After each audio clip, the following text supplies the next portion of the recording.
खंडेराव लक्षात असू द्या. होय राज.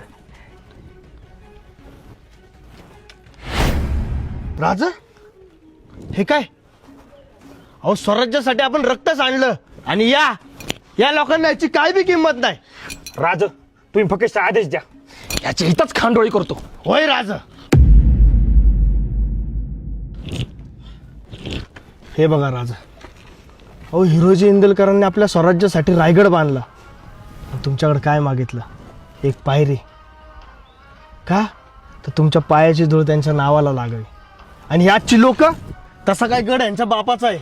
राज आपण पाचशाही बुडवलीत, कित्येक झुंजा केल्या, त्या अफजलला उभा फाडलात या रयतेसाठी, आणि त्या औरंगाच्या डोळ्यात डोळे घालून स्वराज्याची झळ दाखवलीत, ते हे असतं लोकांसाठी. सर्जेराव, खंडेराव शांत व्हा.